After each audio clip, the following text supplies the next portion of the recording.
Bartus Renungan Harian Anak. Halo, selamat pagi adik-adik semua. Gimana kabarnya hari ini? Kiranya adik-adik dalam keadaan sehat semua ya. Nah, sebelum kita akan memulai aktivitas kita pada hari ini, mari kita akan belajar firman Tuhan lagi. Nah, kali ini kita akan belajar dari Nehemia 1 ayat 1 sampai 11. Tapi sebelumnya kita berdoa dulu ya. Bapa dalam surga, kami bersyukur buat pagi yang indah ini. Kami boleh bangun dengan badan yang sehat, dan kami boleh bangun dengan penuh sukacita. Sebentar kami akan belajar firman-Mu, pimpin kami, biar kami mengerti akan kebenaran firman-Mu. Terima kasih Bapa. Hanya di dalam nama Tuhan Yesus kami berdoa dan bersyukur. Amin.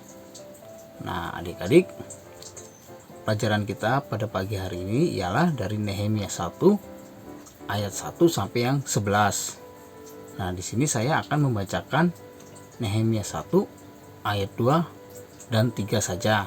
Nanti adik-adik dibaca semua ya ayatnya.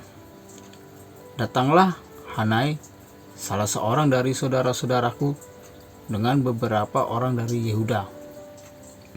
Aku menanyakan mereka tentang orang-orang Yahudi yang terluput, yang terhindar dari penawanan, dan tentang Yerusalem. Kata mereka kepadaku, orang-orang yang masih tinggal di daerah sana, yang terhindar dari penawanan, ada dalam kesukaran besar dan dalam keadaan tercela. Tembok Yerusalem telah terbongkar dan pintu-pintu gerbangnya telah terbakar. Nah, adik-adik, peristiwa ini terjadi sekitar tahun 445 sebelum Masehi. Ini berkisah tentang kembalinya orang-orang Israel yang ditawan di Babel dan Persia. Kitab Nehemia sebenarnya tidak bisa dipisahkan dengan kitab Ezra. Ezra yang kembali dari pembuangan ke Yerusalem lebih dahulu dari Nehemia dan berfokus pada pembangunan kembali bait Allah. Sedangkan Nehemia membangun tembok Yerusalem yang sudah roboh. Nehemia yang pada saat itu sudah menjadi orang kepercayaan Raja Artasasta sebenarnya bisa memilih untuk tetap hidup nyaman, menikmati kedudukannya di istana raja, dan tidak berbuat apa-apa untuk kampung halamannya Yerusalem.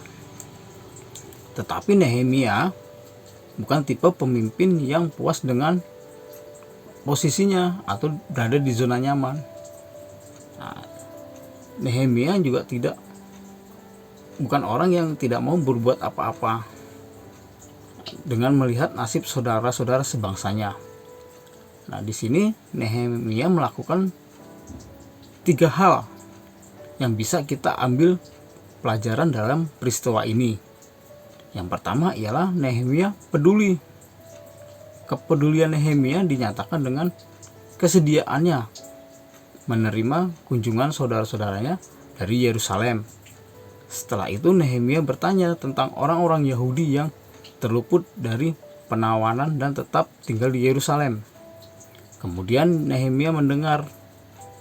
Nah, kepeduliannya itu dinyatakan dengan kesediaan untuk mendengarkan keluhan dan nasib bangsanya. Bukan hanya mendengar saja, Nehemia menanggapi, merespon, dan serius akan situasi yang dihadapi bangsanya. Nah, sikap yang kedua ialah Nehemia berdoa kepada Tuhan. Dia peduli terhadap nasib bangsanya dan dinyatakannya di dalam doa. Nehemia mencari Allah. Nehemia tidak bergantung kepada kekuatan sendiri sekalipun dia berada di lingkungan kekuasaan. Nehemia berdoa dengan kesungguhan hati yang terlihat dari sikap hatinya yang berkabung dan berpuasa serta berdoa siang dan malam. Dalam doanya Nehemia mengakui dosa bangsanya di hadapan Allah. Nehemia juga dengan rendah hati menyamakan dirinya dengan bangsanya mengakui dosanya dan dosa keluarganya bersama dosa bangsanya. Nah, yang ketiga, sikap Nehemia ialah bertindak. Nehemia bukan tipe pemimpin yang hanya peduli dan berdoa saja. Dia seorang pemimpin yang juga bertindak.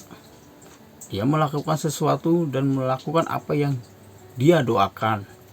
Nehemia bukan tipe pemimpin yang merohanikan segala sesuatu dengan berkata yang penting kita sudah berdoa, tetapi hasilnya serahkan pada Tuhan. Nah, Nehemia bukan seperti itu. Nehemia berdoa dan bertindak. Nah, dia bertindak melakukan apa yang dia doakan, yaitu untuk memulihkan kembali Yerusalem yang hancur. Nah, adik-adik, dalam kisah ini kita dapat belajar dari Nehemia ya. Ketika kita melihat situasi mungkin di gereja kita atau di negara kita atau di keluarga kita sedang mengalami suatu masalah yang besar, suatu masalah yang berat, hendaknya yang pertama kita ialah peduli, terus kita berdoa dan kita bertindak. Misalkan di gereja ada butuh sesuatu, pergumulan sesuatu, adik-adik bisa peduli, berdoa dan bertindak dengan memberikan apa yang bisa adik berikan sesuai dengan kemampuan adik-adik. Nah, sikap ini haruslah kita tiru ya, kita contoh supaya kita bisa menyenangkan hati Allah. Nah, sekian firman Tuhan pada pagi hari ini. Nanti setelah doa penutup akan ada kuis Habatus ya untuk bulan ini. Nanti disimak baik-baik ya pertanyaannya. Tapi sebelumnya kita akan berdoa dulu. Terima kasih Bapa, mengucap syukur buat firman yang telah Kau berikan pada kami. Berkati kami semua Tuhan, segala aktivitas kami, baik yang mau bersekolah ataupun yang belum bersekolah. Kiranya Tuhan berkati adik-adik, berkati kesehatannya semua. Terima kasih Bapa. Hanya di dalam nama Tuhan Yesus kami telah berdoa dan bersyukur. Amin. Nah, adik-adik, kuis Habatus pada bulan ini, simak baik-baik ya pertanyaannya. Pada masa pemerintahan Raja Yosia, apa yang ditemukan di rumah Tuhan? Ya, sekali lagi ya. Pada masa pemerintahan Raja Yosia, apa yang ditemukan di rumah Tuhan? Nah, adik-adik bisa menjawab pertanyaan tersebut di kolom komentar pada Habatus hari ini ya. Silahkan diisi nama, alamat, dan jawabannya di kolom komentar. Nanti bagi adik-adik yang beruntung akan mendapatkan hadiah yang menarik dari tim Habatus. Nah, sampai jumpa lagi di Habatus esok hari. Tuhan Yesus memberkati. Habatus